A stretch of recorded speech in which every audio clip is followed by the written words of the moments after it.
Bro, nah. Bro, we're not skipping Thanksgiving this year. Stop. We are not skipping Thanksgiving this year, bro. Bro, first off, you don't interrupt Mariah like that, first off.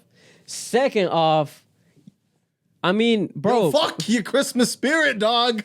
COVID broke all the rules, bro. There ain't no rules, bro. If you go to a Walmart right now, this is what they playing. Anyways, you know what? You Are better you be not thankful? You better be thankful, bro. I'm thankful. Are you thankful? I'm thankful. All You right. over here trying to skip. Bro, you over here trying to just capitalize already, like just get gifts and shit. We got to start this off right. This is getting ridiculous. 3, 2, 1. Welcome to the 2.5 Citizens Podcast. I'm Zen. And I'm Pablo. And let's get right into it. This actually And I'm been thankful. What are you thankful for? Dude, I'm thankful for my wife. Okay. Thankful for my family. Thankful that I'm alive, living. Okay. Thankful that I've been on the podcast for almost a year now. That's wild, right? Yeah. Dog, I'm thankful. Honestly, Thankful that we had our 50th episode last time, and we didn't even address it. I know. We didn't even address this. So this Thanksgiving episode, I mean, if you watching on Thanksgiving, that's what's up. Mm-hmm. We know you ain't got no family. Damn. I'm capping. But let's kind of. Are you avoiding your family? Honestly, all right. So let's be real. We know you're avoiding your family this year. Yeah. Because they're way too far, and you ain't really trying to like. Oh, imagine being so full and then trying to drive back. Yeah, That's the type of shit that makes you fall asleep on the road. Yeah, that's that stuff where it's like, all right, we either crashing here or like, what's up? But no, I mean, wait. I know, you know how kind of we did like last time where we had our top fives. I would say, what's your top 5 Thanksgiving food meals? Like foods. Period. I'll do the top 5 best, top 5 worst. Okay. All right, that's like overrated that we keep on like doing, and I don't know why. All right, top 5 is 100% mac and cheese is always on the top. Mac and cheese and the way that it's done is very specific. Mac and cheese is always on the top. Do you go with the crispy layer on top? I do. Okay, that to me that's the only way. That's the only way. My parents have been like, my mom always does it because she knows that that's the way. Yeah. But my dad lately has been like, I don't know about the bread. I don't know if we need the breadcrumbs. And I'm like, we need the fucking breadcrumbs. Dog. Y'all can take them off if y'all want. It's gotten to the point where mom has to make a batch with breadcrumbs. And then a batch without breadcrumbs. Damn. I'd be so... If you don't have the breadcrumbs, you eating like Kraft's mac and cheese at that point. No, for real. Like, I'm so devoted to macaroni and cheese being number 1 on the list that my mom separates a separate like gallon Ziploc bag of leftovers that I'm gonna take. Oh, the one with the it's the margin thing. Yeah, and she just puts the mac and cheese in there. Like she's got it like it's separate, and she's like, this is the leftovers in case. Like she separates the leftovers beforehand, in case there ain't no leftovers. Okay, because it's that important. All right. So what's next? Next is dark meat turkey. Okay. Dark meat turkey is where you're gonna get the best flavor. Also, we have to make a separate turkey type stuff in case the whole turkey gets taken over. Because, like, for us at least, most of why we do this is for, like, the next day. Like, turkey Benedicts the next day. Turkey sandwiches for lunch. Those are the things that are very important. And if everything's gone on Thanksgiving, that fucks up the plans for the next week. Right. So we have to have extra turkey on the side for that shit specifically. So it's dark meat turkey. After that, you have to go mashed potatoes. Okay. Have to go mashed potatoes. Okay? Then after that, it starts getting a little squirrely. It's pies first. Okay. And then last is a casserole, and that depends on who has the best casserole that time. Yeah.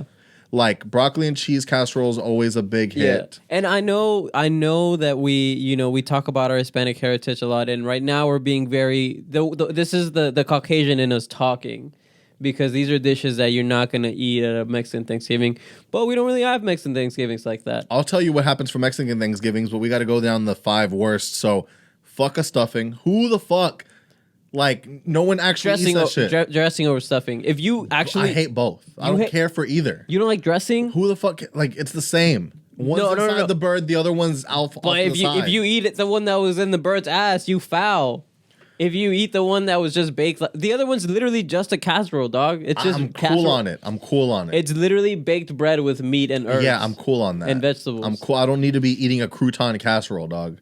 I'm cool. Bro, you wild. No, that's just, there's no need. I put it a little tiny spoonful on my plate and pick a few and move it around so it looks like I ate some. Like, that's what I got to do every year for that shit. Cranberry sauce? Fuck a cranberry sauce. Really? Okay, wait. Do you do like homemade cranberry sauce? I don't know. If there's a cranberry sauce, I'm not really fucking with it. Because I used to feel that way. I used to say like cranberry sauce is nasty, but my sister-in-law last year put me on homemade cranberry sauce, and that's pretty fire. I don't know. I forgot to actually take out that casserole and throw gravy on number 5. Okay. Gravy in general, the way you make the gravy is so important. It really makes or breaks everything. If you didn't make your gravy with the giblets, the neck, and all that other stuff from the turkey, you don't foul. even and the roasted and like the vegetables that you use to roast like the turkey in. Yeah. Then what are you doing? Yeah, then why would you even waste our time? Yeah. Then you basically just bought powdered gravy. Exactly. So gravies on the top of it. The casseroles, it's like I can technically do without the casserole so long as we have I can do macaroni. without the casserole. I could do it so long as we have macaroni, mashed potatoes, and gravy. Yeah. I could technically do without all these millions of casseroles. Yeah. So the new salad, no salad. Salad, I guess. I think it's always just been around. It's like you have to. Everything's so like in your face. You have to. For me, like I feel a palate cleanser. You literally just have to do a palate cleanser like Caesar salad. Yeah. Like something light. So you know how like it's kind of one of those things where like Mexicans always got to kind of bring something. Sure. But like because of that, it's also like hard to like plan around it. So what we started doing is we all know everyone wants to take the easy way out and just wants to bring like a pie. Yeah. So what ended up happening is we started a tradition where we said, all right, y'all all just gonna bring pies anyway. Yeah. So pie competition. Everyone brings a pie and then we all start tasting pies and whoever wins gets to get the clout for the night. Yeah. And that became the new tradition. Yeah. And I don't know how the fuck to get away from it. Everybody brings a pie. It's obnoxious. You told me about this off camera, and talk about your dad's experimental turkey because that sounds awesome. Okay, so like I said, we always have to have something on the side because it's very crucial. Like we've had things where we're like, oh, there'll be leftovers, and there wasn't, and it fucked up the season. Yeah. So it's like now my mom always has her very specific way of brining and roasting her turkey that she's like, I make the best turkey, she says, because it's actually moist. It's not all dry because everyone complains that the turkey's dry. Right, because you have to know, does she do the bag or does she not do bag? I think she does a bag. I'm not sure. I'm pretty sure she does a bag. I do a little tent with foil to kind of keep moisture in. Yeah. So she's on top of the whole thing and like she knows how to do the turkey. But my dad sometimes is like, I want to fry a turkey. Or I want to smoke this turkey. Oh, you know what? What if I make the turkey? And he always goes on to some crazy shit. So Mom's like, you're not fucking up my turkey. He gets a small turkey and he can do whatever he wants with that turkey. And that's what he usually does is he'll be like smoking it, right? Yeah. So he'll make it he'll basically make it not ready on time. So that like nobody can come and try to like the family who's there can't come and like take the turkey and ransack that one. Yeah. It's like this one ain't even gonna be ready till tomorrow morning type shit. Yeah. He's on the 24-hour. Yeah, you know, but it's not. I made sure the 24 hours ain't in the middle of Thanksgiving. I literally just put it in. So it's like that. Yeah. So that it's like I'm gonna be fucking with this, and whoever maybe stay the night or whatever can try it the next day. But yeah. But this year I'm hearing it's gonna be turkey legs. I think we're experimenting with turkey legs this year. That's dope. I'm excited about that. I will say this: if you had a house, because neither of us have houses, if you had a house, would you try to fry a turkey? Because I think I would. I would too. Okay. But you wouldn't do. I remember apparently everybody. I just need to say this for everybody. You cannot fry a turkey frozen. No, please, no. This is actually like crazy. This is like we really need to put this out there, like because that's a real issue. Usually we're like joking around, and half of the stuff we say is like hilarious and cap and like we're like making fun of you, and you don't know we're making fun of you. But no, this is for real. You have to make sure, please defrost that turkey at least 24 hours. Yes, because fully defrosted. Because if you gonna have, you know what? Now it makes sense. This is the reason that they be frying turkeys at the fire department because they said it's way easier, way more manpower. Just let us do it so that we don't have to go the fuck out and rescue y'all's goddamn houses. Yeah. No, so so you make sure that it's defrosted. You put the turkey in the thing first so you know how much oil you're going to need. Yeah. You take the turkey out, you heat up the oil, you kill the heat, you put the turkey in, then you put it back on. But there's a process. It's a whole thing, and if you ain't about this life. When I found out, like, luckily I never just tried to fry a turkey because when I saw that, I'm like, I could have definitely seen myself making that mistake. Yeah, like there was a possibility where I was like, that could have been me. Yeah, or like when you just try to fry frozen chicken nuggets, you'll just blow your face off. See, good thing I ain't never fried frozen chicken nuggets. Yeah, you'll blow your face off, dude. So that's why we just gotta keep everybody safe and keep your family safe. Do you have a top 5 best worst? Yeah. So for me, top would be a smoked turkey, bro. Okay. A smoked turkey or a properly made turkey that's still moist. I know how to make it nice too, where it's still moist and it ain't dry. Okay. Is that alleged or like? No. Like I'm nice with it. I'm nice with the turkey. Okay. This is not alleged. It is known in my family. You're the one? One year. So like my family typically their palates are very small, and usually like they eat Mexican food and like American food, and that's it. And like Olive Garden is like you're venturing out too much. Yeah.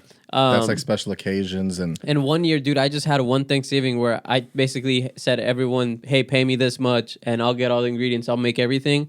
And I made like a traditional Thanksgiving meal. Is that when you did like the tomato aioli and all that stuff or not? Oh, yeah. That's when I was trying to do all that. And then, no, but it was all like a traditional Thanksgiving meal. And like my family was like, yo, what is this? And I was like, that's dressing. And they're like, what the fuck is dressing? Look, I'm glad that that's the one thing that my parents took was actually like doing the traditional Thanksgiving. Yeah.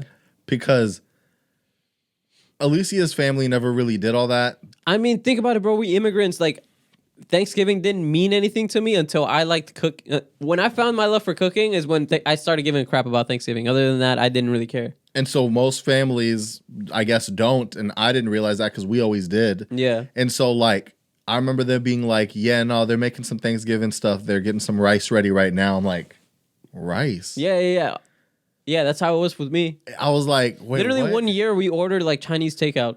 Well, I was just hearing apparently like, I was hearing someone talk about a Friendsgiving. It was this Mexican group, and they're like, but they don't really like turkey, so we're making carne asada. Yeah. What? It just sounds like a normal ass party. Yeah, okay, so y'all just having a barbecue? Like, I guess there's just something to me where like it has to be traditional. No, like, I don't eat turkey like that. Thanksgiving is where I let my Caucasian side just flourish. Yeah, because it's like I don't even really fuck with turkey like that. Yeah, now Mexican because Christmas, Mexican Christmas, I will do that, but. Like, well, I don't know, dude. I even like I like a Mexican. I mean, I like a Caucasian Christmas too. I gotta go down my list though. So turkey, and then I'm gonna say again. I'm gonna agree with you on the mac and cheese, mashed potatoes. They have to. Do not come to me with boxed mashed potatoes. Gotcha. If you actually mash those like Yukon potatoes or sweet potatoes.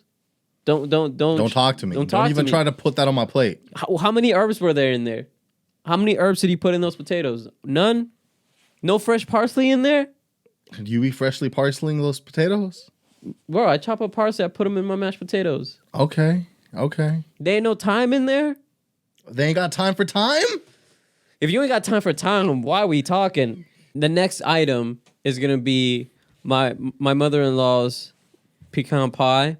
Or her apple pie. Whew, bro, I'm not a sweets person. And I love these pies. Do you think your mom be getting offended that you like, what about my pie? My mom doesn't cook. She can't get offended. But they'd still get offended on the low. They'd still find a way to get offended. No, my mom would be like, yo, give me a slice. My mom would get offended if I don't get her a slice. Like, my mom knows.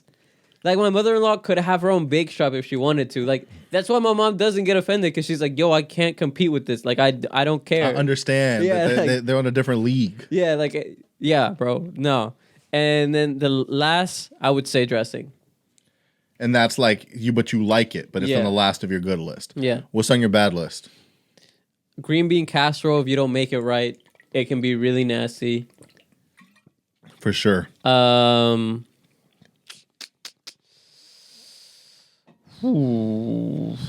that has spinach in it for me. Really? I can't do cooked spinach. Like I can have a spinach salad if it's like thrown around some dressing. Mm-hmm. You give me like a spinach casserole of any kind. Yeah. Oh, fuck that. I don't like yams. I was gonna say that. Fuck a yam. Fuck a yam, bro. Who needs that?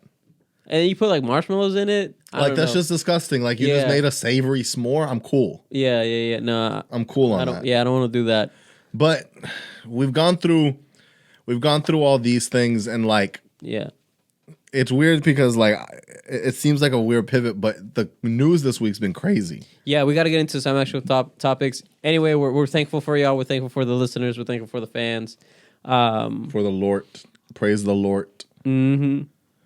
But let's get into this real quick before we get into that. Okay. Who be praying? Who be praying? So like, do you hate when you get thrown to be the person to pray? No. Or do you try to when they say who wants to pray? Are you like me? No. See, I cook, so y'all better not throw me in that. So for me, it's like my uncles are pastors, so everyone just defaults to them because it's so easy. They're ready. They don't even get fazed by it. So everyone's always like, "Oh, Tío, it's time to pray." And then you say something can you hand deliver us the Lord here? Yeah, and then he does it, and then it's cool. Now with Elvira's family, it's kind of a toss up. I mean, J Money will just jump in and do it because he's spiritual like that. So it's That was one thing. Like when we were praying for your bachelor party or for your wedding, I was like, they better not fucking go to me. Like if I'm about to pray in front of people on his back, nah, dog. I want to hear the way I want them to hear the way me and God be talking. You know what I mean? Like me and God be talking spicy to each other sometimes. You gonna be like, hey, so God, I'm big brr.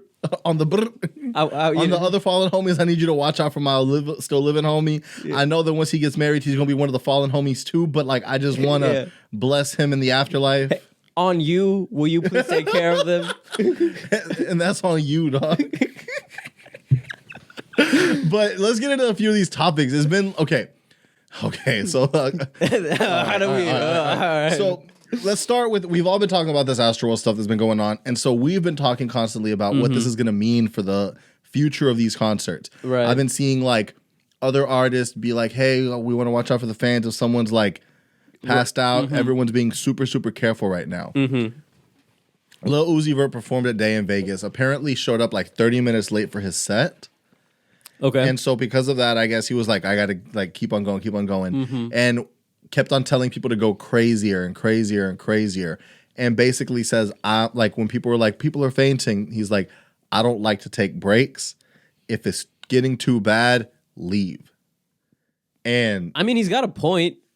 But he took the stance of being like, part of me for real is like, when you're saying this stuff about Travis, about being a devil worshiper and stuff, that is the actual brand of Lil Uzi Vert. Yeah, no, 100%. It's like he's doing upside down crosses. He's basically saying he's the Antichrist. He's, hanging out with Marilyn Manson, saying he's the coolest. He's influenced by G.G. Allen. Can we talk about how goofy Marilyn Manson is? Dude, he's so goofy. Did you hear about that weird shit? Yeah, bro.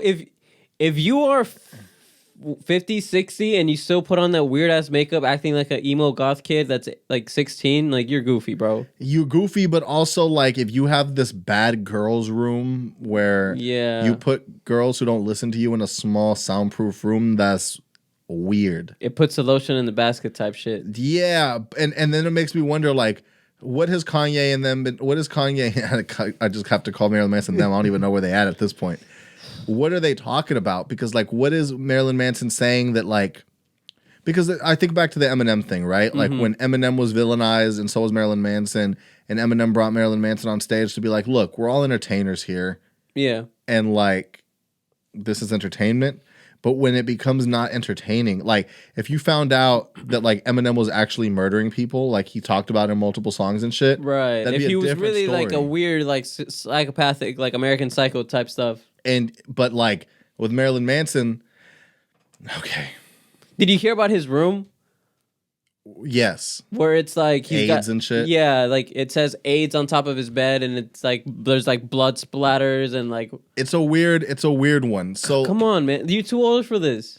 Yeah, you are, and it's that weird thing where, like, not to tie. This is the only thing we'll talk about this because since we don't want to get into it too much. Yeah, it's like the thing with like the Kyle Rittenhouse thing, right? Mm-hmm. Where people kept on like saying like a big thing that I saw on the internet right now was, should rappers be getting Kyle Rittenhouse's lawyer, because you see that he murdered 2 people and got off, and you see all these other people getting all these racketeering charges, all these rappers getting like. You think Pusha's gonna call? Hey, it might be his only chance. But this makes me go back to that thing where it's like, why don't rock stars get the same treatment when rappers, like when a rapper is really doing the street shit, they get everything thrown at them. Yeah, they get all the FBI on them. They get like their lyrics used in the cases. And then like Marilyn Manson is like really being the person he talked about in these songs. Yeah. And like you don't see rock stars getting these RICO charges. You don't see rock stars getting all these other weird charges. He's not in jail, you know? Yeah, like that all the rappers are getting. Right. So it's really weird to like see that kind of stuff. So this is going to help us transition to, obviously with the Lil Uzi Vert, to like wrap that whole thing up. He should care about his fans more, but he is trying to be that edgy person who's like, he's keeping up with his image. If he backtracks, it's going to look like he's not really himself. Exactly. And then it's just like, also to what degree, because it's hard, because that's the persona he put out. So it's like, if he doesn't play that role, then like his fans are gonna be you're fans. Fake, yeah, your real fans are gonna be like, you're fake. You switched up. Like if you keep on and you double down, sure, people who don't actually give a fuck about you will talk shit about you, but your core will be like, he real for that. And it's all about the core. That's what keeps you. That's what keeps you eating whenever the streets are cold. Right. When you're not hot in the streets, your core keeps feeding you. So you have to lean in towards that. But like with this rock star thing, where it's like you're not seeing them get in trouble in the same way, it brings me to that the baby Danny Lay situation. So what we saw there, I don't know if you saw all the lives. I didn't see all the lives. Yeah, no, all right. Yeah. So there's 2 different accounts onto why this started. Okay. I forget what he alleges. She alleges that he was bussing it inside her.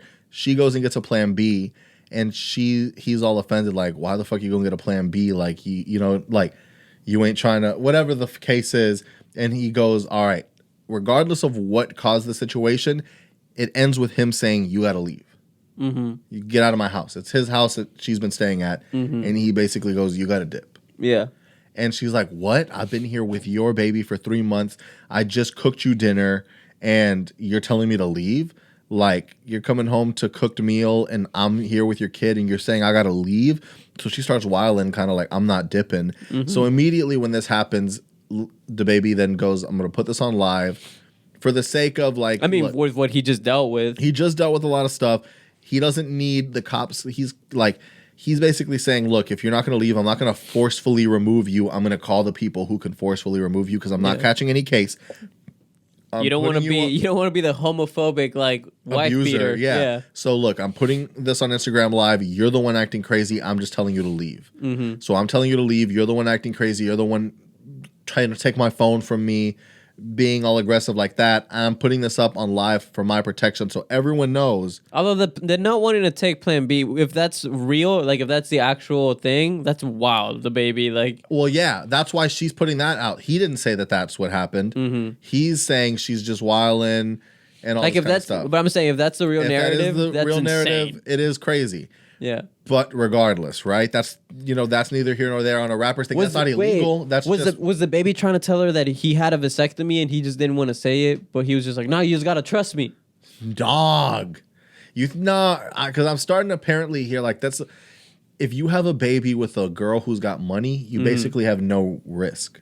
You have a baby, you have your money to take care of it, but you don't have to worry about them leeching off child support because they have their money.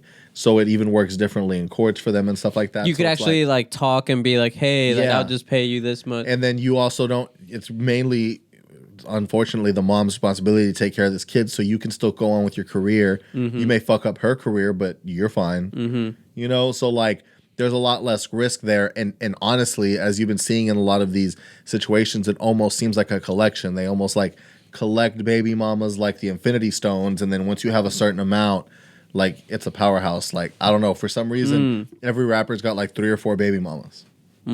So then it just becomes like, who are the baby mamas? You start picking them strategically. Interesting. So it's a weird like dynamic for sure. But he basically, we say all this to say, he goes and he's like, he calls the cops or tells somebody to call the cops, and he says he doesn't want to press any charges, but apparently the police press charges on her for like simple assault or something. So now that's what I wanted to say. That's what we were talking about this in the car, where it's like, is that did he dry snitch by calling the cops? No, because you have to be smart in this situation. Yeah, you could be like, oh, you a gangster. No, being a gangster in that situation is what gets you in trouble. Yeah. There's no winning if in that dynamic. Right. If a he said, she said happens on abuse, it's in her favor. 100. Unless there's evidence the other way clearly. And we all know that the baby's not good at his own PR. Exactly. Because, okay, so there's where we start, right? The narrative will overtake him. So the original thing that he did, which was record her for his own safety, call the cops to get her out if he truly wanted her out, fine, respect that. When you then tell her the next day that she is your side bitch after she has your baby, and there's like proof of you just hanging out all over the internet, and you're basically disrespecting her on live in that way, and like now it's not like I'm doing this for like my protection. You stop making yourself look like the good guy. Yeah. Once you say she's a side bitch and disrespect her like that on the internet, when like you say, like these are stuff that, like the child can go back and look at. Right. That's the stuff where it's like you fucked yourself up in your narrative. And then when you put your your statement out, and your statement is a promo for your dates and your new album. He said, we just out here trying to work on the new album coming out, such and such and such, and preparing for the such and such tour that's starting in this city on this date. Like, you can't do a promo run when you're telling your statement about this. It really makes you look like you're doing these things for the wrong reasons. He should have talked to the guy from Barstool, honestly. Like, let's get into that. Yeah. So that Dave Portnoy thing, like there was a Business Insider article that came out about Dave Portnoy alleging that he was basically getting Me Too'd. Yeah, it was like some sexual assault type shit, right? They were basically saying X, Y, and Z, and what they were doing is using quotes that this girl allegedly said in a text message to a friend, where they would say shit like that she is into consensual, non-consent sexual relationships. Right? That sounds like you have to have a contract before you like. So that well, not necessarily. It's like if you agree on these things ahead of time or whatever. Bro, that's the most contradicting statement I ever heard in my life. It's rape fantasies. It's the fancy way to say rape fantasies. Oh, okay. That's gross. Consensually, I'm basically consenting to wanting to feel like I'm being raped, right? But okay. They also never say that what they were engaged in was consensual non-consent. They just engaged in regular consensual sex. That she alleged friend was rough. Okay. Not that she also said this case was not a sexual assault case, just very rough. But the way everything was framed is like she's 20, he's 40 something. So they just put that out there. Don't get me, but it's not illegal. No, it's not illegal, but it sounds wild. Because of course it sounds wild. Because it is, but of course they're gonna start trying to say power dynamic. And I watched a lot of stuff on this because when you look at the way writers frame things, I mean, they're professional writers. Yeah, they're framing things on purpose to be what they want them to be. They're painting the narrative, right? Right. So just because somebody's 20 and someone's 40 something, and they want to engage with each other doesn't mean that the older person with power is influencing a power dynamic. The example that I like heard that was really good is like, okay, just because a power dynamic exists doesn't mean that it's being abused. Now, for instance, say this girl wanted to apply for Barstool, submitted her resume with a bunch of other candidates, and then he goes, hey, I saw yours and think that you're really attractive. Do you want to go get drinks? There's where there's context for something wrong, but not in a normal interaction out in life. You know what I mean? Okay, I see what you're saying. So it's like just because you're like talking to a girl doesn't mean that you're abusing your power dynamic and basically exchanging your you can power still look like this. a skis ball because you're 40 and she's 20, but it doesn't mean that. But that's where it ends. That's where it ends. Gotcha. It's not that it's illegal. It's not that you should go to jail. If you're alleging a sexual assault, then you're basically saying he should go to jail. But you're not. You're just trying to make him look bad. Yeah. So there's that one. And there was like 2 different alleged altercations. And in both you research and like publicly, these women are basically saying ours wasn't like a non-consensual thing. Ours wasn't this. I'm just basically saying this or whatever, you know? So then you start looking into Business Insider and you see that when they put this out, they also put a really big sale on their paywall, on their premium service. And like, wasn't this article hidden behind the paywall? It was hidden behind the paywall. If you want to like read this juicy story about Dave Portnoy, you can for X amount of money a month. Dave Portnoy is a figure of one of the biggest sports companies that have been around lately. And he's also like everything that the traditional media hates. He's like a frat dude who fucks bitches, who gambles. Now, I think if the Me Too thing would have worked, like if he wouldn't have flipped the narrative, which we can kind of get into, I feel like his core fan base would have still rocked with him. Because think about who it is. It's like the douchey frat dudes who probably have a case like this pending, you know? Yes, but when you're that big of a media company, you need to be able to do big brand partnerships. Right. You need to be able to partner with ESPN. You need to be able to partner with all these big things. With the universities. Like literally every university, like even SFA, which was the tiniest like university. I think there's like a Barstool SFA or whatever. Yeah, so you need to be able to be in all that shit. And if they tarnish your reputation of your entire company, it's going to fuck with the bag. Now, it's interesting for him because he's always just kind of been like the don't give a fuck. He's got fuck you money and he like uses that fuck you leverage.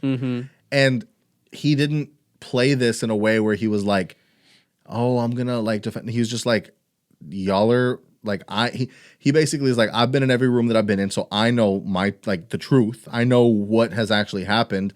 So he's saying what happened, calling out the hypocrisy and all this kind of stuff. So, I mean, it is wild that if you were trying to expose like a rapist, like an R. Kelly type of kind of thing, you're not hiding that behind a paywall. All right. Another example is one of the alleged victims. I'm not defending this guy. I could give 2 craps about him. One of the alleged victims, or one of the people that were saying some stuff, was basically a very well-known like toxic troll type personality on the internet. She's basically the person who exposed or leaked the alleged like Kanye Jeffree Star thing. Oh, but that was just all cap. Yeah. And it was funny while like the person was doing this, he was showing the article and didn't even realize that was a Business Insider article too. So Business Insider knows that this person's basically cap, and they still use them as a source for their hit piece. So they're turning into like the Esquire kind of thing. Where it's like they're like, we know he's a big figure and we know he has a lot of fans. We're struggling, so if we can get him, and we're called the Business Insider, so we sound legit. We sound more professional, and he's a big business. So let's squash him. Tim Dillon, a very popular comedian, podcaster, media personality, has been getting a lot of buzz. And the way his buzz is coming across is very edgy because he has opinions and jokes that, you know, may rub people the wrong way. And whatever the case is, he's just not walking like the weird tightrope where everybody has to like act like SNL acts or whatever. So someone interviewed him, right? Business Insider interviewed him for a few days and he didn't even think about it. And then one day the dude hits him up and it was like, hey, dude, it's me from Business Insider. I don't know if you were wondering why that piece never came out. And he was like, I fucking forgot I even talked to you. You know what I mean? Yeah. And he's like, well, I just want to let you know, like, I quit because they basically wanted me to write a hit piece on you. Like, they were basically telling me to, like, paint you as like this racist, like Republican, whatever the fuck, that like doesn't care about people or whatever. So I was like, no, I'm not doing that shit. And I dipped. So, like, you are now seeing, like, okay, that's their thing. That's what they do. So now it's like, it's a weird one because you're basically seeing how the media can paint whatever picture they want and create whatever buzz they want for their views at the expense of whoever they want. Right. So it's just been a really weird back and forth battle where by the looks of it, it really seems like Business Insider is taking the L. Yeah, and just trying to, I don't know, get views at the expense of an entire business. Just because your business is like struggling, you're like, well, no, his won't fall completely. We'll just knock his down a little bit, take from there. And that just seems predatory. And because he has that like rough personality where it's like, you know, he is like the douchey frat guy. So you're like, no one's going to bat an eye if we try to take this guy down. Like, no one's going to be like, yo, why are you coming after him? Yeah. So this is a weird one too, because if this is like the case, so like, are you, like, it does seem predatory, right? Like predatory behavior, like on this media site? Yeah, it's like a certain extent, like, hey, we're going to go after these people because it seems like the right thing to do. But you're not doing any justice. Like, what are you actually solving? No, exactly. You're just generating buzz for yourself. And so it's all self-centered. Right. Like, you're not actually helping anything. Right. But anyways, that shit's... Let's talk about this Silk Sonic shit, dog. I know you've been trying to talk about that album. Ooh, okay. Because... And I'm mad I don't have a silky shirt on. You've been on a silk wave, haven't you? I want to have like the like 24 karat gold like silk shirt, you know. But Bruno Mars passed for that. I know it has. That's why, you know, I'm wearing what I'm wearing. But Bruno Mars holds it down for all the short kings. Okay, short kings unite. I respect it because he does make it seem cool. Like, he's like one of the coolest people you see, and to know that he's like how 5'5", it's like, okay. Thank God. I really had this feeling that you had to be at least 6'2" to like be successful. Right, exactly. And he holds it down for the short kings, bro. Now, I wouldn't say we like the shortest of kings. No. We're medium-sized kings. Like, we're definitely like, we're not the family-size Snicker, but we're not like the mini one. Yeah, we're not the fun size either. Yeah, like, all right, if you get the king size and like it's cut in two, like we were like about one of them, one and a half maybe. Yeah. And I mean, but if you look at us in Hispanic lens, okay, we're not short kings. Oh no, definitely, we're like on the taller side of Hispanics. Like, it's fun. I love going to the family reunions for that reason alone. Yeah. Like, because you're like, damn, really? It's like that for y'all? I'll be like, yo, how you doing, sport? And they'd be like 30 years older than me. Yep. No, but bro, that album is so smooth. Like, it takes it back to like Motown era. All right. So I've been hearing a lot of these talks where like the throwback of what you're feeling, which I feel and love. Some people are saying it's so like that you might as well just go listen to them if you actually are feeling that vibe. Not really though, because the way Anderson .Paak like flows through these songs. Like, he kind of is like sing rapping in this modern way where it like brings that back, and where if you go back to a Marvin Gaye album, you're not going to get that. Or Stevie Wonder, you're not going to get that. I feel that too. Like, there's just these things where when Bruno comes, Bruno definitely is like, I have a vision, and then sometimes Anderson comes and says, we spinning it. Yeah, you know, and he's like, we doing this. Yeah. We taking it this way. I'm gonna go over there and just, you know, yeah. And so it's fun. You see that dynamic where like, even in all these interviews, you hear like Bruno Mars is very methodical. He's very technical. He's very like, I got to get this. And like, for somebody like Anderson, he's like, no, let's do this. Let's go in this direction. What's going on over here? Yeah. And I like that. It definitely adds for a really good dynamic. What's been your favorite top song that you've been really jamming a lot lately? Okay, so it's a split between Smoking Out the Window just because the lyrics are funny. It's so good. Like, they're hilarious. Like, if you listen to this bitch got me paying the bills, paying the rent. It's so good. It's so good. And here I am on alone. And so, like, the way they hit those, the music, the energy, it really feels like... The velvet, like, suits. Yeah, like, it makes me want to go to a disco. Yeah. Makes me want to bust the roller skates I back out. really hope that if they sell physical copies, that they don't make CDs. I was saying this to a colleague of mine where I was like, man, if there's physical copies of this album, it better be in a cassette or a vinyl. Both. That's it. That's it. Yeah. A reel to reel. Yeah. Like, imagine a reel to reel of the Silk Sonic album. But yeah, it's. What about you? I've been really into Smoking Out the Window. That one's like, I don't know, like, it's just the feeling, the emotion it gives you. Like, you really be thinking like, these bitches don't be like, right? Like, like they don't care. We out here married in like nice relationships, like this bitch. Yeah, I know. You just married, just already like smoking out the window. It's so funny though, because like it's like the guy version of that Lizzo song. The Truth Hurts? Yeah. Okay. That's how I see it.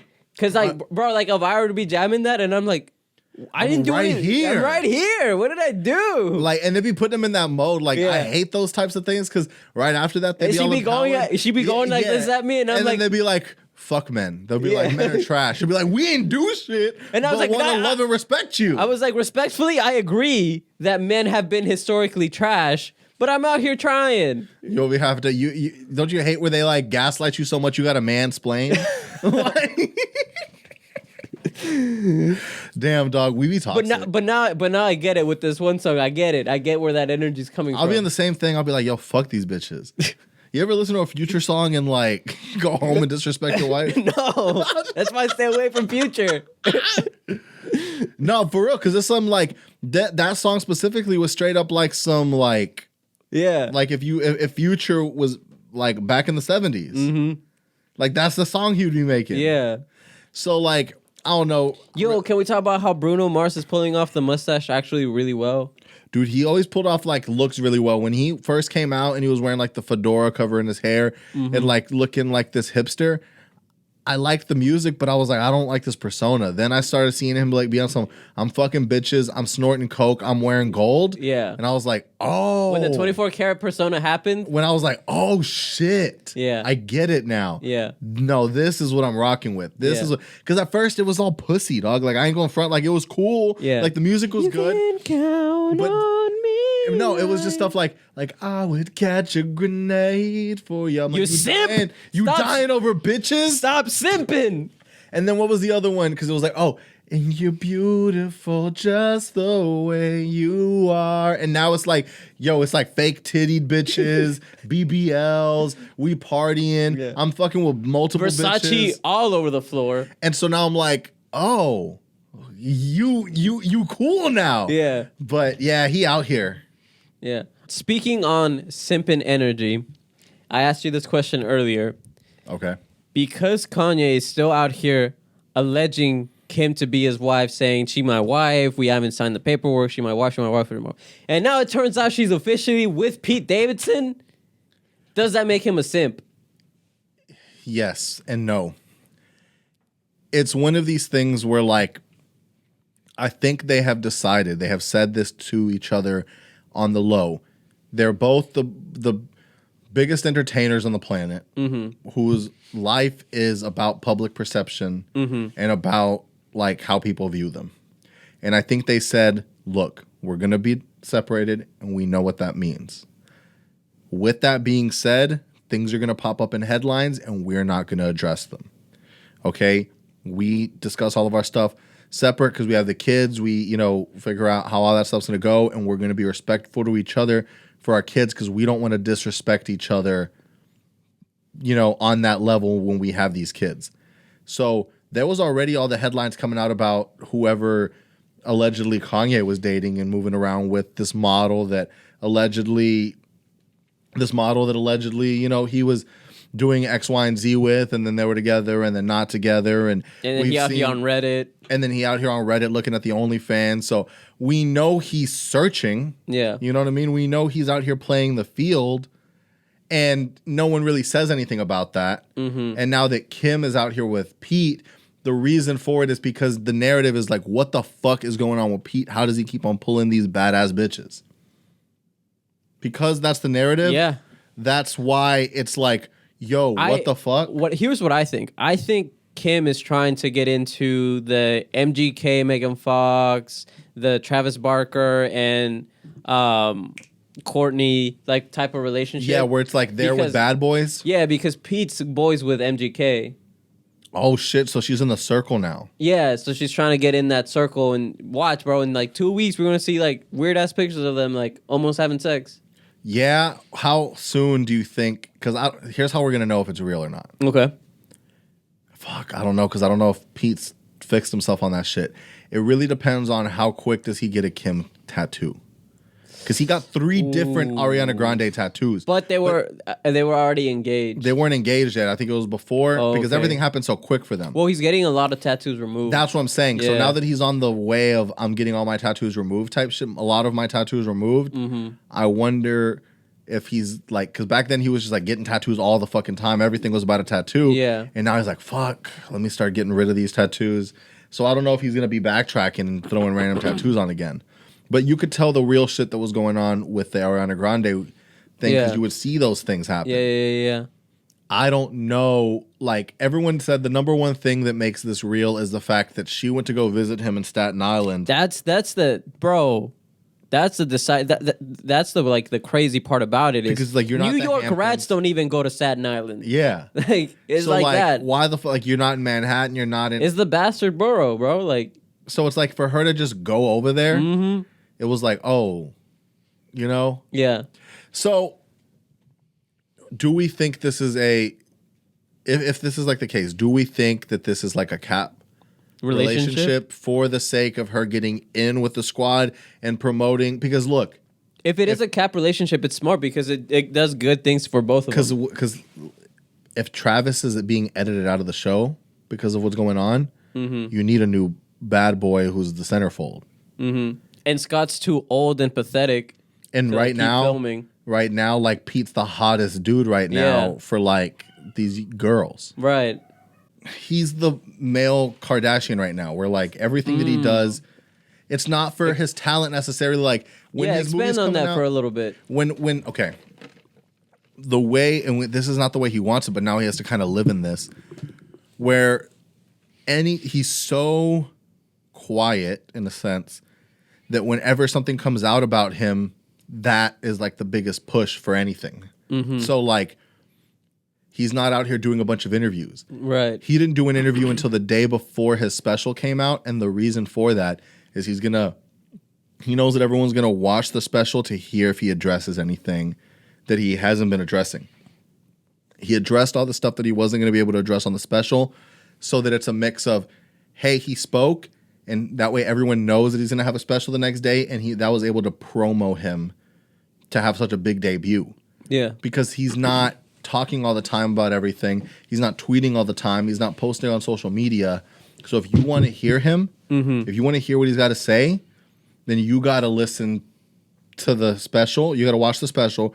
You got to listen to the interview or something. Yeah. But he's not just going to be giving it all away for free. So he has that mysteriousness that like with the Kardashians, if you want to know what really went down, you have to watch the show because they're not on every interview. They're not on the Breakfast Club every day. They're not on the internet tweeting about every single thing that happens. And they're so strategic with it because they're not going to do a lot of interviews because then why the hell would you watch the show and you can just catch it all in the interview? Exactly. You know? So it's that promo way of like, if you're interested enough, you have to watch the content. Right. And that's where I think like he knows how to do that.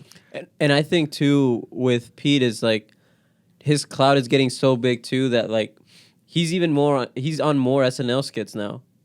Yeah, because people actually want to see him, so it's going to bring more ratings and stuff to SNL. So it's weird because like we've all talked about how SNL really is not really giving people the push that it used to. Right, it's not what it was. So like people aren't really popping the way that they used to off of it. And even Pete, like he's popping off now, but I don't know if it's necessarily because of SNL, more so because of who he is. It's him that's popping. It's not him that's popping, but people are saying like SNL is like his dating app. Yeah. So maybe SNL is helping him pop off because he only pulling these bitches because he's swooning them in with his writing or whatever he's doing. I don't know what it is. What do you think it is like in a week span of working together with him that they fall for him? What is it that he can show them in that week? I think that what they like is that he's probably, because he's got a lot going on mentally, he's so unfiltered, so raw, and probably so confident. And possibly vulnerable. And vulnerable that they have no choice but to like be intrigued by that. Because think about it, you're in the industry where people are going to talk to you the way, you're Kim Kardashian. People are going to talk to you the way they think you should be talked to. And Pete probably doesn't give a fuck. And he's going to talk to you like a normal person. And I bet you that Kim doesn't get, like, hit up in a real way that isn't just, like, nasty DMs. Yeah, because think about, like, if you even look to his little cameo in that Jake Paul fight, he went up to him in a public fight on live and said, basically, by what it seemed, because it was blocked off, like, what's up with you in that allegation? Yeah, he did. You know what I mean? He literally because, did. like, you're in front of someone who theoretically will beat your ass. He's training to literally go beat someone else's ass, which he does. Pete kind of has a death wish sometimes, so that's where it was like you're able to say that and him just be like, what? Like he's so like authentic in that way where you're like, yeah, how the fuck you're not gonna even filter that shit right now? Yeah. So I think that's what gets on top of like the way he dresses, the hair, the nails, the look. I think it's the unfilteredness of it.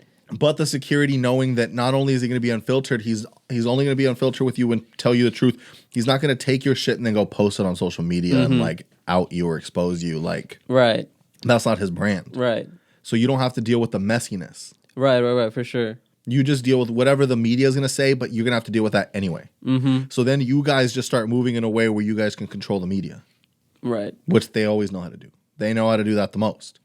So I really think it's promo for the show. Yeah.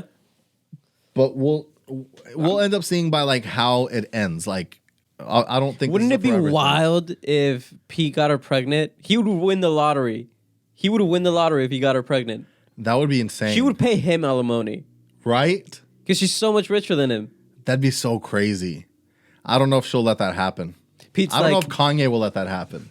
Poking holes and you really think Kanye would let that happen? Like, what would Kanye do? He's pro-life now. Fuck. But he's for the black babies, and that wouldn't be a black baby. Ooh. It'd still be kind of minority because she's Armenian. Kinda. It's gonna be a white baby, dog. I know, but like, you know. I mean, look at the Kardashians. If they're a little, you know what I mean? Yeah. All of them are just white. Yeah. Do you think this would be the only... Bro, Kim is so short and he's so tall, bro. Like, does she just like... How does he kiss her? That's all of them, though, dog. That's how he was with Ariana, too, though. Yeah. It was weird. That's how it be. Yeah. And I always wonder, because some people act like when that's a thing, like if you like a short girl, people start twisting that real crazy, like, you like these young bitches, huh? You just want a girl that seems like she's young. You want a girl that seems like a child but ain't really a child. Like, I've heard that narrative lot with Ariana. Because everyone, like, when they were together and when, like, Big Sean and her were together, they kept on making these jokes where it's like, can we go to Chuck E. Cheese after this? Yeah. Where it's like, they keep on making these things where it's like, this the closest you get into being with a young girl with legally. And so they start twisting these narratives. And sometimes I think that's annoying, right? For like, think about if you were a short girl, you're like, damn, I can't even date a dude because they're going to be accused of being a child molester. I mean, I get that. Being someone that doesn't look their age, I understand that. Literally, yesterday, I was at a wine vineyard place. You switched up. Well, we were there celebrating the homie's birthday, and the lady, like, we ordered our flights and stuff, and the lady looks straight at me and says, "Are we all 21?" And didn't like look past everybody, just looked at me and said, "Are we all over 21?" And I was like, "Yeah, we are. Yeah." Bye a lot. Like it's long gone. Like it's unfortunate. Yeah. It's unfortunate how far we are. Literally, it is. Like it's tough. Yeah. And she was like, "Oh, and like, who are you gonna like? Who's gonna be on the ticket with you?" And I was like, "My wife, like, right here." It's like, oh, that's your wife? I thought that was your mom. No, chill. Don't be disrespectful, bro. No, it's to you, not to her. But yeah, I mean, like, I know everyone says like, "Oh, you're gonna like it when you're like 30," but You just waiting. no, I just think what's gonna happen is like I'm gonna look like a really messed up like 18-year-old. Like I'm gonna look like an 18-year-old that does a lot of drugs or like smokes a lot of cigarettes. Kind of like almost like a Steve-O in a way, where he still kind of has that young look. Yeah, But you know he's been through a lot. yeah. So people are gonna be like, "Ooh, that 18-year-old's been through it," and I'm gonna be like. And then I'm gonna say I'm 32, and they're gonna be like, "Oh my god, you look great!" And I'm like, "No, you just shat on me. Like, you clearly don't think I look great." So we've been having a lot of fun, but on a serious note, it's been okay. So like before we get into all this, it's been seeming to me like we've been getting a lot more artists passing in a tragic way. Yeah. And one thing that I also see is this unfortunate narrative that the second that you see like a celebrity die, it's immediately like, was it an overdose? Mm-hmm. Because that's kind of been... That's like the main narrative. Just pointing out also, we've actually like had over 100,000 deaths in the U.S. because of overdoses. It's been 30% over the last year. But this case was not that. This case is very unfortunate. It almost like pulls to me like a Nipsey situation where it's like you're doing so much for your hood and then it's somehow still not enough and it gets turned back on you. I don't know if it's jealousy or what, but Young Dolph has unfortunately passed away. He was a really good rapper out of the Memphis area who had been making noise and moves independently. One of the biggest videos I had seen was this thing where like a label offered him 30 million. He's like, should I take the 30 million? And then he sees the package, just man says, fuck the 30 million and walks away from it.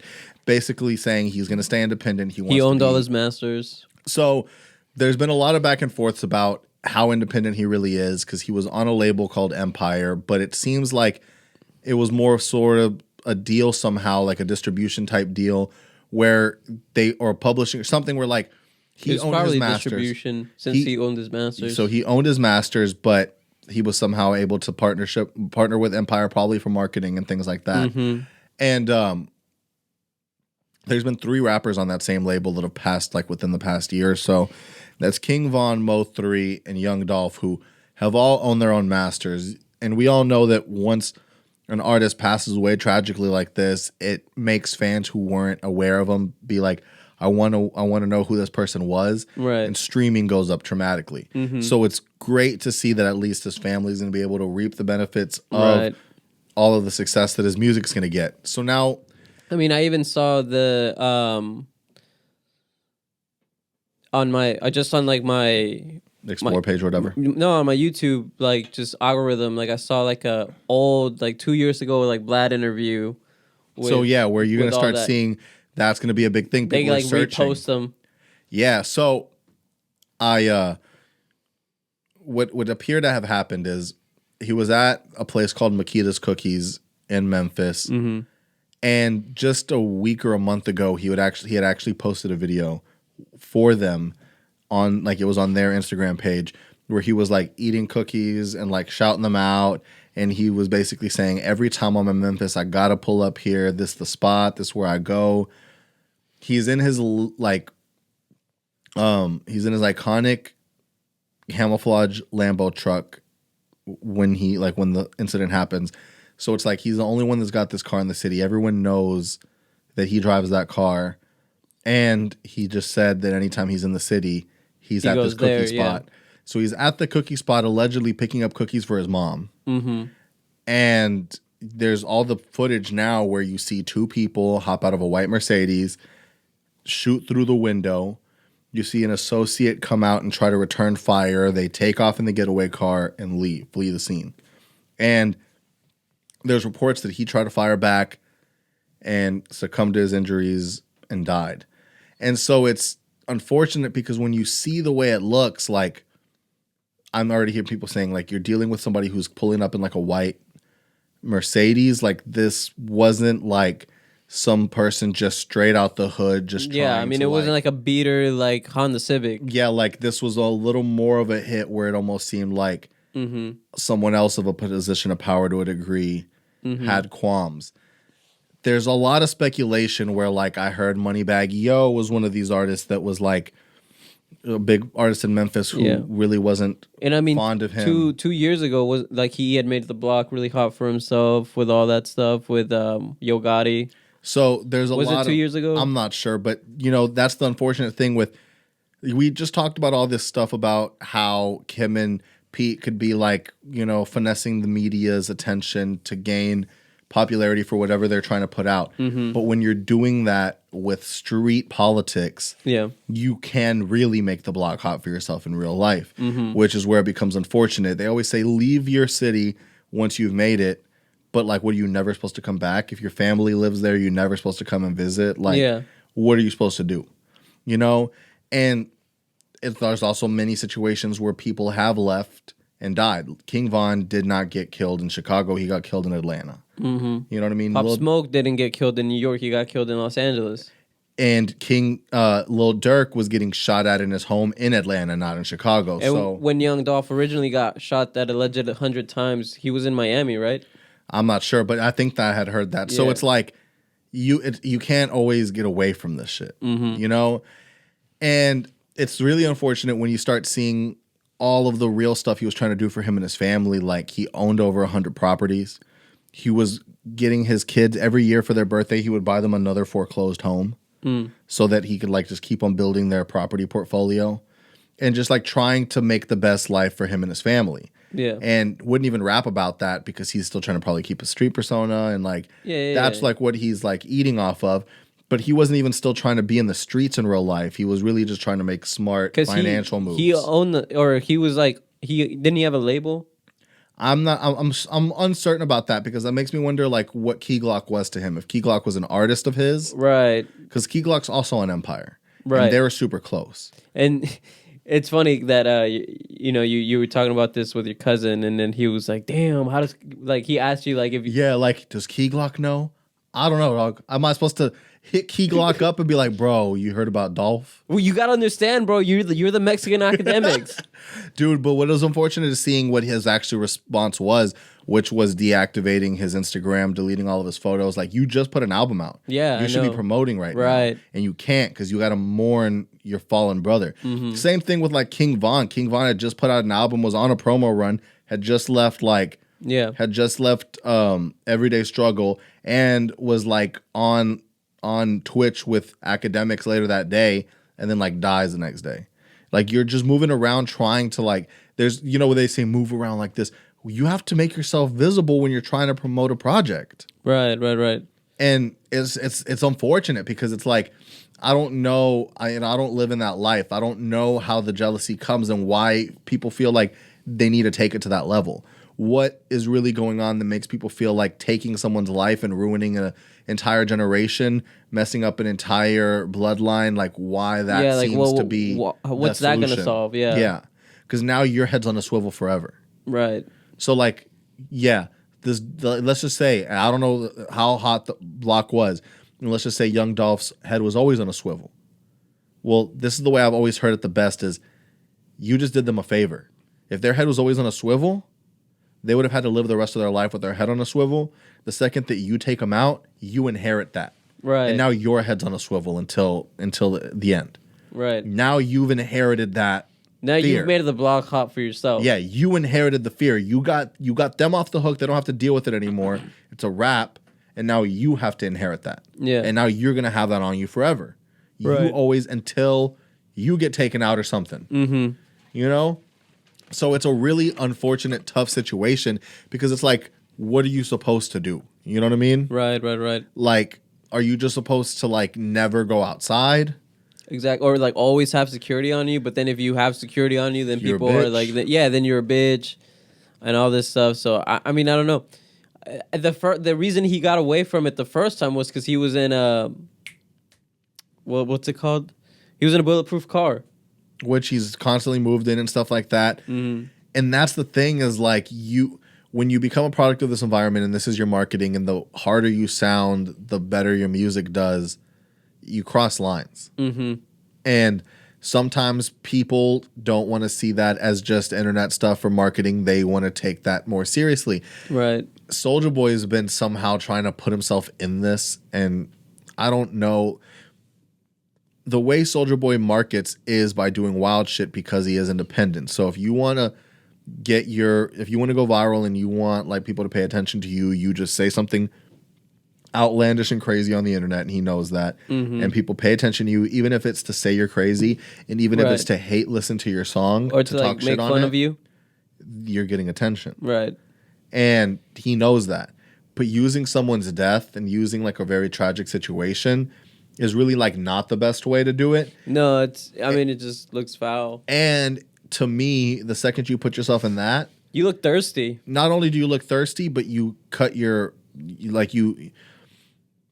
it's like if you go and start claiming a political side, you've officially like alienated the other side. True, but at the same time though, I mean, at least he's keeping the same energy. Yes, but when it's like this should all be entertainment at the end of the day. Right. So it's like once somebody dies and once like real shit's happening, we have to address that. Hey, like we don't play with that shit. This is like I don't know. It's a really weird. But then again, how come Trump was able to do it to that dude? Where he's like respectfully like rest in peace, or like no, he said but anyway rest in peace. But also they're the same side, and he's basically saying you ain't even a real one on our side. You know what I'm saying? Mm-hmm. Because it wasn't it's still for his supporters. He's basically saying like you was a fake Republican. The real Republicans knew what was up. The Democrats are already probably not going to like him. Yeah. So now he's also like, yo, the real Republicans know what's up. So it's like if that would be like if he said you switched up on the gang, and like they'd be like, you switched up on the gang. I've just been staying 10 toes, as opposed to this being like, I don't fuck with your gang. I don't fuck with your side. Gotcha. Good that you died. Type shit. Yeah. That's like what starts pissing being on your like, grave type thing. Because there's like certain beefs like that where like okay, the Lil Durk and all that type of shit. Like Lil Durk, King Von, and all them are against Quando Rondo and NBA Youngboy and all them. They're ops.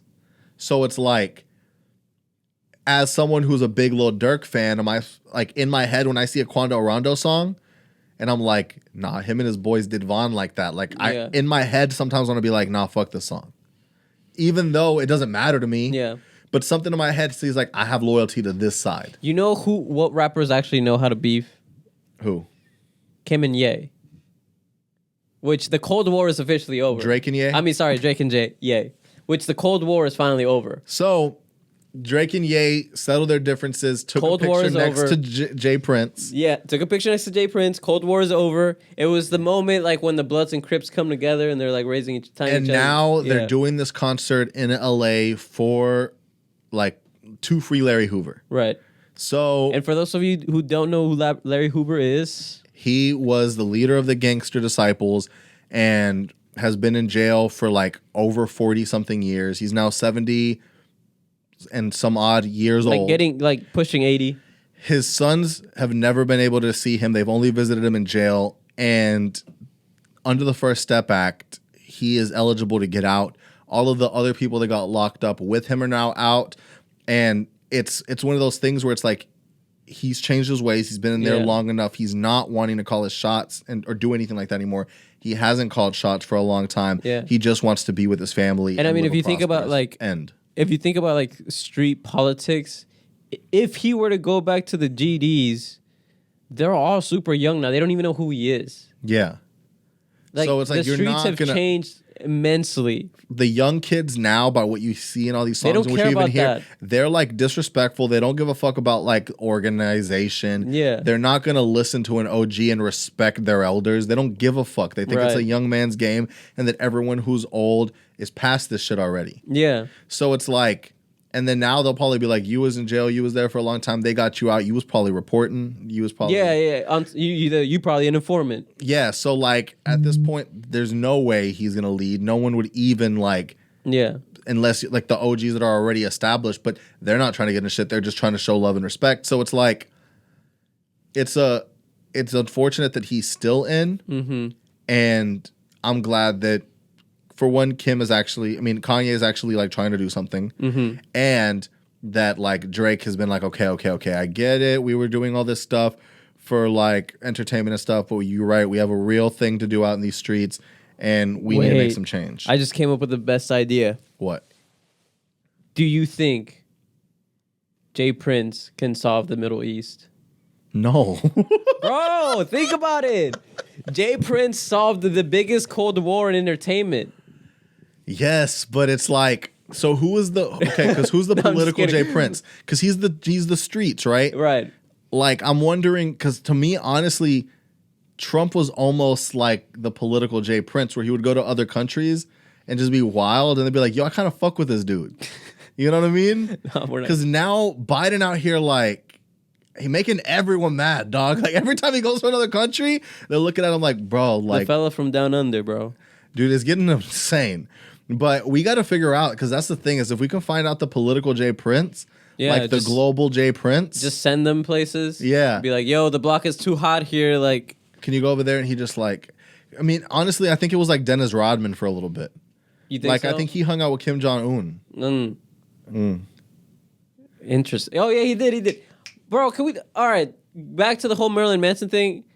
Dennis Rodman, too, is also one of those guys that's like, come on, bro. Like, you're pushing, like, 60. Like, take the rings off your face. Kind of, but it's kind of like... Because it looked cool when he was younger, and now it doesn't. So to me, I'm like, nah, that's just really him. True. Because I'm like, it's not even like making him look cool. He's like, this is just unfortunately who I am.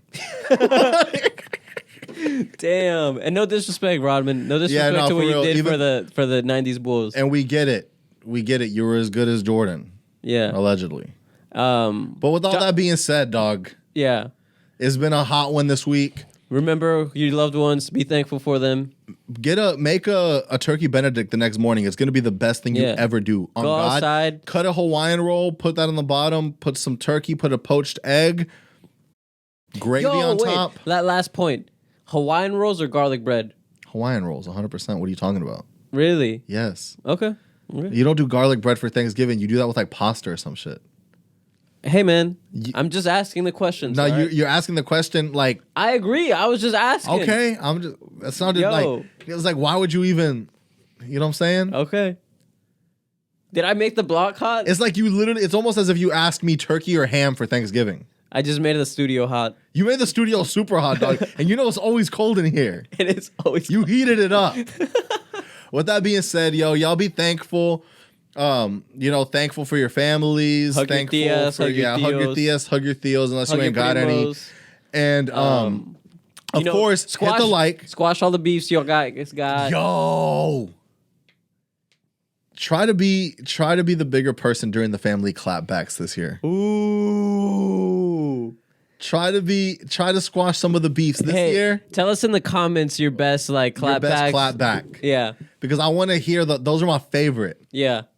So hit that like, hit that subscribe, share it, hit the follow, the bell so that you can make sure that you're notified every time we put things out, because now we're putting out clips. So we have clips coming out all the time. And you need to know when it's watching coming. For those. And I don't know if you have Spotify, but did you catch our last episode on Spotify? It's out there. Video now available on Spotify. So if you want to see the video while you're listening, go to Spotify and check it out there. Rogan, we coming for you, dog.